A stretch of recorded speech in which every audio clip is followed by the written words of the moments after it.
नमस्कार। आप सुन रहे हैं कैसा ये प्यार है मेरे साथ। कैसा ये प्यार है कि पिछले एपिसोड में हमने जाना था जावेदा जो है मिठाई लेकर पहुंची थी शरण के पास, और शरण को ये बताया था कि जो राशा मैडम है उनका रिजल्ट आ गया है और उन्होंने बहुत अच्छे मार्क्स स्कोर किए हैं। ये बात शरण को बहुत अच्छी लगी और उसने कैजुअली जाकर राशा को बधाई दी और वो फिर अपने काम में जुट गई। काम में वो इस तरह जुटी कि ऑफिस जब वो अगले दिन गई तो उसने राशा से कुछ नहीं कहा, ना उसे कोई नोट दिया, ना ही उसे कोई तवज्जो दी, जो राशा को ज़रा खटक सा गया। राशा उसके लिए उसके रूम में पहुंची रात होने पर और उसने सवाल किया तो शरण ने जवाब दिया। इसी सवाल जवाब के दौरान राशा बेहोश हो गई। बेहोश होने के बाद शरण ने अपने अपने लीगल डॉक्टर को बुलाकर उसे दिखाया तो उन्होंने ऊपरी ऊपरी तौर पर बताया कि ये थकावट हो सकती है, थकान हो सकती है, कमज़ोरी हो सकती है, वीकनेस हो सकती है। तो यही पिछला एपिसोड था। अब आप क्या चाहते हैं पिछले एपिसोड में ही अगला एपिसोड भी सुन लें? ना उसके लिए हम आपको अगले एपिसोड में लेकर चलते हैं। तो चलिए कदम बढ़ाइए। ये जो दिन बीत रहे थे वो ऐसे ही थे कि शरण का रवैया कुछ ऐसा ही था जो राशा को नहीं पसंद आता था। यानी कि उससे ना बातें करना, ना उससे मिलना, ना उसके सामने जाना। तो बस इन बहुत सारे दिनों में शरण ने ऐसे ही किया। आज शरण का एक बहुत इम्पोर्टेंट सेमिनार था जो टेक्सटाइल ग्रुप में बहुत मायने रखता है और वो उस सेमिनार के लिए निकल गई थी। और सुनो, राशा ने एक सर्वेंट को बुलाया और शरण, बॉस बॉस तो सुबह बहुत पहले भोर में ही निकल गई मैम। आपका नाश्ता तैयार है। नहीं, मुझे नाश्ता नहीं करना। अरे मैम, आप रोज़ नाश्ते के लिए क्यों मना करती हैं? आपको मालूम है ना फिर बॉस हमारी क्लास लेंगे। उस सर्वेंट ने कितना आग्रह वाला भाव दिखाया था। नहीं होगा आपको कुछ। मैं भी तो आपसे यही रोज़ रोज़ कहती हूँ। अब राशा ने भी एक झूठी मुस्कान ली लबों पर। एक्चुअली मेरा मन नहीं है, बिल्कुल भी मन नहीं है, अजीब सी फीलिंग है, इसलिए मैं नाश्ता नहीं करूँगी। ये कहकर राशा ने अपना बैग अपने कंधे से लगाया और उसी ड्राइवर के आगे गई और वो ड्राइवर रोज़ की तरह चुपचाप अपनी गर्दन झुकाए अपनी कार की तरफ बढ़ गया। कार का दरवाज़ा उसने ओपन किया और राशा चुपचाप अपने उदास मन से, खोए हुए मन से जाकर अपनी सीट पर बैठ गई। थोड़ी देर में वो ऑफिस पहुंच गई थी। क्या हुआ, तेरा मुंह क्यों लटका हुआ है? रूबी ने पूछा। कुछ नहीं, बस मन नहीं है कुछ। मैं तुझे कितने दिनों से देख रही हूँ, तो तू ऐसे ही दिख रही है और वीकनेस लग रही है क्या तुझे? आपको लग रहा है क्या? एक तो तू मुझे आप मत बोला कर। मैं तुझे तू बोलती हूँ, तू मुझे आप बोलती है। हम फ्रेंड्स हैं ना, तो तू बोलना। अब फ़िलहाल तो आप ही रहने दीजिए, फिर जब तू होगा तो देखा जाएगा। हाँ ठीक है। ये दोनों बातें ही कर रहे थे कि इतने में मिस्टर रॉय अपने अपने बहुत मजबूत और अपने गंभीर कदम लिए ऑफिस आ चुके थे और उन्होंने रोज़ की तरह सभी इंटर्न से अपने कुछ पॉइंट्स बनाने के लिए कहा था। और जो दो इंटर्न्स पहले पहले दिख रहे थे कि कुछ नहीं कर पाएंगे, कुछ नहीं कर सकेंगे, ऐसा नहीं था, वो भी अब बहुत उभर कर आ रहे थे। तो ये सब इंटर्न्स जो थे वो नोट्स बनाने लगे थे। वहाँ सेमिनार हॉल तैयार था। शरण अपनी चेयर पर जाकर अपनी लेफ़्ट टांग पर अपनी राइट टांग चढ़ाए बैठी हुई थी, अपनी गर्दन को ऊंचा किए हुए। तभी तभी उसकी निगाहों ने वो देखा जो उसके दिल को पसंद नहीं था। शौर्य सिंघानिया अपने कदम लेते हुए, अपनी वो गर्दन लेते हुए जो इधर उधर डोल रही थी, लड़कियों को ताड़ रही थी। वो बस आकर कुछ चेयर्स छोड़कर बैठ गया था। लड़कियों को ताड़ने में उसकी नज़र शरण राय प्रकाश पर भी पड़ी और उसने एक बहुत गंदी वाली स्माइल दी जो वो हमेशा शरण को देखकर दिया करता है। सेमिनार में आए सभी लोग आ चुके थे और सभी लोग अपना अपना स्थान ग्रहण कर चुके थे। जो भी सेमिनार में पॉइंट डिस्कस करने थे वो अब शुरू हो गए थे।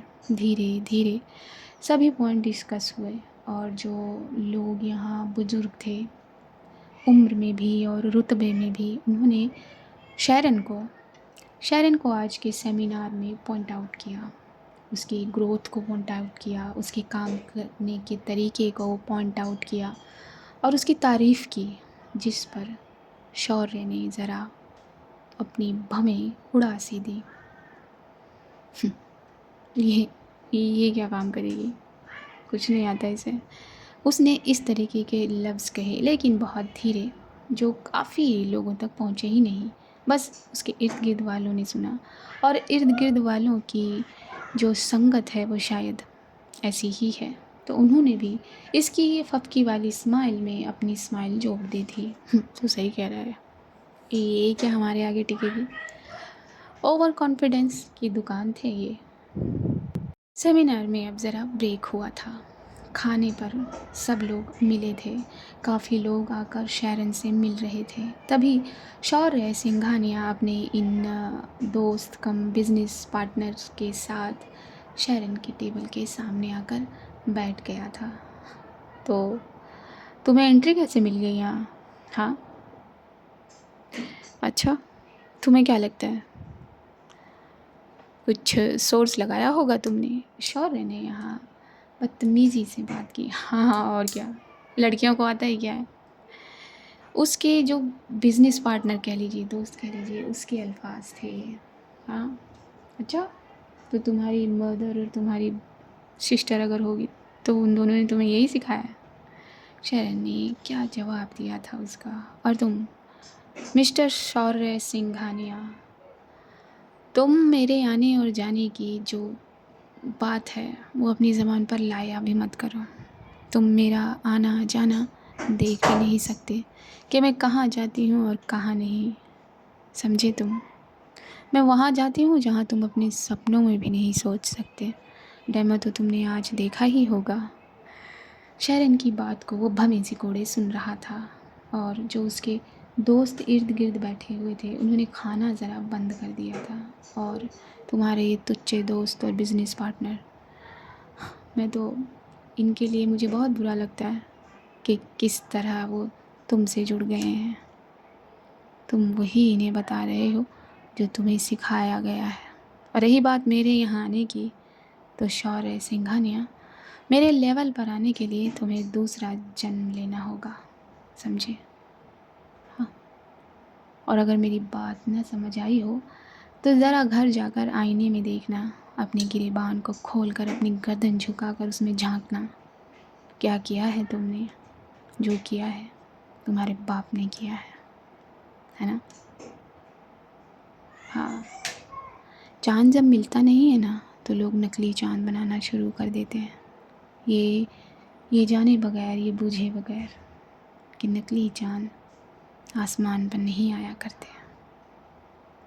शैरन ने अपनी बात कही थी और अपना खाना उसने पूरा कर लिया था। उसे देखकर कुड़ता नज़र आया था शौर्य सिंघानिया, और उसके अगल बगल बैठों ने ज़रा टेबल पर अपनी मर्दानगी दिखाई, एक पंच मारकर। इसे तो छोड़ेंगे नहीं हम शौर्य। हाँ, सही कहा तुमने, इसको तो ऐसी धूल चटाएंगे कि ये मरकर भी नहीं भूलेगी। ये लफ्ज़, ये अल्फाज थे इनके। शायद किसी प्रकार का ईगो हर्ट हो गया था। रूबी, मेरी तबीयत कुछ ठीक नहीं लग रही, तो मैं घर जाऊँ। क्या हुआ, बुखार है तुझे? रूबी ने ज़रा राशा का माथा छुआ था। बुखार तो नहीं है तुझे, लेकिन हाँ, बुखार हो तो नहीं जाएगा? क्या बोल रही हो रूबी? अरे बाबा, तेरा माथा गर्म है लेकिन उतना नहीं। अच्छा ठीक है, तू घर जा, मेडिसिन ले लेना। ठीक है, मैं ये पॉइंट घर से बना कर भेज दूँगी। हाँ हाँ ठीक है, लेकिन तुम मुझसे क्यों बता रही है? मिस्टर रॉय से बता। हाँ, राशा ने ये कहा, वो मिस्टर रॉय की तरफ बढ़ गई थी। मिस्टर रॉय ने भी जाने के लिए कह दिया था। वो अपनी फ़ाइल अपने हाथ में बटोरे अब गाड़ी की तरफ आ गई थी। क्या हुआ मैम? घर चलना है, चलिए। फिर से उस ड्राइवर ने कार का दरवाज़ा खोला था और राशा जाकर सीट पर बैठी थी। ड्राइवर ने गाड़ी को स्टार्ट कर दिया था। वापस तो शैरन भी लौटने लगी थी अपनी लक्सिस में। तभी सामने पड़ा फ़ोन उसका बज गया था। डॉक्टर, फट से लक्ष्य को रोक दिया था शैरन ने। Hello, yes boss, what happen, everything is all right? फट से पूछा था यहाँ शैरन ने। नहीं बॉस, क्या हुआ, कुछ ज़्यादा ही कमज़ोरी है क्या उन्हें? एक बहुत अनजाने वाली स्माइल, नज़रअंदाज कर देने वाली स्माइल ली थी यहाँ शैरन ने। बॉस, आई थिंक मुझे मिलकर आपसे बात करनी चाहिए। Anything is serious? अब सीरियस हो गई थी शैरन। ना ना, कुछ इतना नहीं है सीरियस, आई डोंट नो, लेकिन ओके ठीक है, देन आप घर आ जाओ, मैं घर ही पहुंच रही हूँ, शैरन ने कहा था अपने लीगल डॉक्टर से। ओके बॉस, मैं पहुंचता हूँ बस 15 मिनट में। ओके, ये कहकर शैरन ने फ़ोन कट कर दिया था और अपने लक्ष्य को स्टार्ट किए अपने घर की राह पर दौड़ा दिया था। थोड़ी ही देर में शैरन की लक्ष्य अपने विला में पहुंच गई थी और वो अपने रूम में पहुंच गई थी। सोफ़े पर बैठकर उसने एक राहत वाली सांस ली ही थी कि इंटरकॉम पर कॉल आ गया था कि डॉक्टर साहब आए हैं। शैरन ने सीधा बोला, ऊपर भेज दो। डॉक्टर ऊपर कमरे में पहुंच गए थे। राशा पहले ही घर में आ चुकी थी। उसका मन, उसका दिल नहीं लग रहा था उसे सही, उसकी तबीयत उसे सही नहीं लग रही थी। शैरन कहाँ है? क्या अब तक वो आई नहीं? ये कहकर राशा ने कमरे की घड़ी को निहारा था। आ गई होंगी अब तो, क्या मैं जाऊँ? नहीं। फिर वो कहती है, क्या बात करनी है, क्या काम है, जाओ, मुझे बहुत काम है। नहीं, मुझे नहीं देखना उनका चेहरा ऐसे। लेकिन चेहरा देखे हुए भी तो कितना टाइम हो गया। ये कैसी उलझन थी राशा की। राशा अपनी उन्हीं उलझनों से जूझते हुए बाहर की तरफ आई थी और धीरे धीरे अपने कदम वो शैरन के रूम की तरफ बढ़ाने लगी थी। डॉक्टर से बातें शुरू हो गई थी शैरन की। बोलो, क्या हुआ, इतना सीरियस मुँह क्यों बनाया हुआ है भाई? शैरन ने बहुत कैजुअली पूछा था। बॉस, ये राशा मैडम की रिपोर्ट है। डॉक्टर ने ये रिपोर्ट का नाम लेते हुए ज़रा फाइल शैरन के सामने की थी। शैरन ने वो फाइल थाम कर उनके पन्ने पलटने शुरू कर दिए थे। वो इतना लेवल कैसे नीचे जा सकता है इस हार्मोन का? जी बॉस, यही तो सोचने वाली बात है। और प्लीज़ एक्सप्लेन। आई थिंक क्या वो मैरिड है? डॉक्टर के इस सवाल ने ज़रा शैरन की भौं को उचका दिया था। क्या क्या मतलब इस चीज़ से? बॉस, इस हार्मोन का लेवल तभी डाउन जाता है जब कोई लेडी प्रेग्नेंट होती है। May be she is expecting. What? Are you mad और what? This is not possible doctor, ये कैसे हो सकता है? नो, किसी और की रिपोर्ट तो नहीं ले आए आप? कमर सीधी कर ली थी शैरन ने अपनी बात करते हुए। उसके कानों से जैसे धुआं आ रहा था। उसकी भवें उचकने से भी ज़्यादा उचक गई थी। दैट्स नॉट पॉसिबल डॉक्टर, ये कैसे हो सकता है? दिस नॉट, मैं क्या बोलूँ, एक ही बात कितनी बार दोहराऊँ, ये नहीं हो सकता। लेकिन बॉस, ये हुआ है, ये उन्हीं के ब्लड टेस्ट हैं। She is pregnant. तभी दरवाज़ा ज़रा हिल सा गया था और उस आहट पर इन दोनों की निगाहें दरवाजे पर पड़ी थीं। दरवाजे पर राशा थी। उसने ये सब सुन लिया था और उसके चेहरे की जो रंगत थी वो खो गई थी, उड़ गई थी, गायब हो गई थी और न जाने किस भाव ने उसके चेहरे पर अपना जाल बुन दिया था। उसके कदम लड़खड़ाए थे। उन्हीं लड़खड़ाते कदमों के साथ वो इस कमरे से भागने लगी थी। Oh my God. Okay doctor, I think अब बाद में बात करते हैं। ये कहकर शैरन ने फाइल टेबल पर रखी थी और अपने कदमों को फट से राशा के पीछे लगा दिया था। What happen? क्या हो गया? इतनी बड़ी बात तो नहीं है। अगर वो, क्या वो मैरिड नहीं है? डॉक्टर ने अपनी भवें सिकोड़कर अपने आप से ही सवाल किया था। मैं क्यों इतना सोच रहा हूँ? ये कहते हुए डॉक्टर ने अपने कदमों को सीढ़ियों के सुपुर्द कर उतार लिया था। राशा बेकाबू हो गई थी। उतने ही बेकाबू उसके कदम हो गए थे। वो आज भी नंगे पैर थी और उन्हीं नंगे पैरों के साथ वो इस विला से बाहर की तरफ दौड़ना शुरू कर चुकी थी और पीछे उसके शरण थी। शरण राय प्रकाश जब अपने सर्वेंट के सामने किसी के पीछे इस तरह भागेगी, उसका क्या रेपुटेशन रह जाएगा। फिर भी शरण राशा के कदमों को फॉलो करती नज़र आई थी। उस बड़े से गेट में जो एक छोटा गेट होता है वो ज़रा खुला पा लिया था राशा ने और फट से वो उसके बाहर चली गई थी। फट से शरण भी उस तरफ आई थी। बॉस, अ, ये कहते हुए वो उसके पीछे पीछे चली थी। कहाँ जा रही हैं आप राशा, रुकिए। ये क्या पागलपन है। नहीं, मुझे मत रोको और मेरे पीछे मत आओ मेरे पीछे। ये कहते हुए राशा फिर से आगे की तरफ दौड़ने लगी थी। उसके पैरों के नीचे कंकर आ रहे हैं, घास आ रही है, मिट्टी आ रही है या फिर कोई ऐसा उपकरण जो तले में घुस कर उसे घायल कर दे। उससे कोई फ़र्क नहीं पड़ रहा था। उसके आंसू न जाने फिर से कहाँ से धार पकड़ चुके थे। उसका दिल कितनी तेज़ तेज़ धड़क रहा था। वो इन्हीं सारे भावों को लिए भागे चली जा रही थी। शरण ने ज़रा अपने कदमों को तेज किया और अपनी स्पीड को राशा की स्पीड से आगे कर दिया और वो देखते देखते राशा के करीब पहुंच गई और ये दूर आ गए थे। शरण का विला ऐसी जगह था जहाँ दूर दूर तक कोई दूसरा घर ही नहीं था। अगर कुछ था तो ये ऊंचाई थी और पेड़ थे, हरियाली थी, लेकिन कुछ घर नहीं, ना कोई दुकान। इसी ऊंचाई पर चढ़ती चली जा रही थी राशा। शरण उसके पास पहुंच गई थी और उसके दाहिने हाथ को अपने हथेली में कस कर पकड़कर उसे अपनी तरफ खींच लिया था और उसके दूसरे हाथ को भी अपने हाथ में जकड़ लिया था। क्या कर रही हैं आप, कहाँ जा रही हैं? हाँ, दिमाग फिर गया है आपका? जब देखो तब मुंह उठाती हैं और निकल लेती हैं। कहाँ जाना चाहती हैं आप, बोलिए। मैं क्यों, आप मुझे क्यों रोक रही हैं? हाँ, मुझे नहीं रुकना, ये नहीं हो सकता। कैसे नहीं हो सकता? हाँ, और अगर हो भी गया तो it's not a big deal. आप क्या बोले जा रही हैं? It's not a big deal. क्यों? ये अपने आप हवा में तो आपके अंदर नहीं पहुंचा ना? हाँ, तो शांत हो जाइए, शांत हो जाइए, वरना मुझे क्या क्या करेंगे आप? मुझे छोड़ दीजिए। फिर से छटपटा रही थी राशा शरण के हाथों में। मैंने कहा ना, स्थिर हो जाइए, स्टे काम। बात नहीं समझ आती, बात नहीं समझ आती आपको। वैसे ही वीकनेस हो गई है, अब आपको वीकनेस का ख्याल आया मेरी। मुझे छोड़ दो, मुझे छोड़ दो, मुझे जाना है। कहाँ जाना चाहती हैं आप? मर जाना चाहती हूँ मैं। क्यों, क्यों मर जाना चाहती हैं आप? हाँ, और अगर मरना है तो अकेले मरिए ना। उसे क्यों मार रही हैं जो आपके अंदर अब आपके अंदर अपना वजूद बनाने लगा है? लेकिन लेकिन कैसे हो सकता है, कैसे हो सकता है, कैसे नहीं? इसके लिए, इस सोचने के लिए आपको पूरा घर है, आपका पूरा कमरा है। जाइए, बेड पर लेटिए, सोफे पर बैठिए और सोचिए।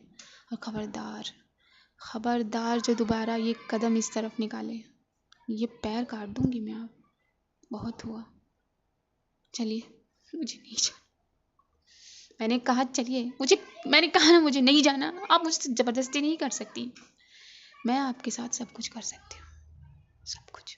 शरण जानती थी अगर उसने राशा को छोड़ा तो राशा इस बार वो कदम उठा लेगी जिसको उठाने से शरण पहले भी उसे रोक चुकी है।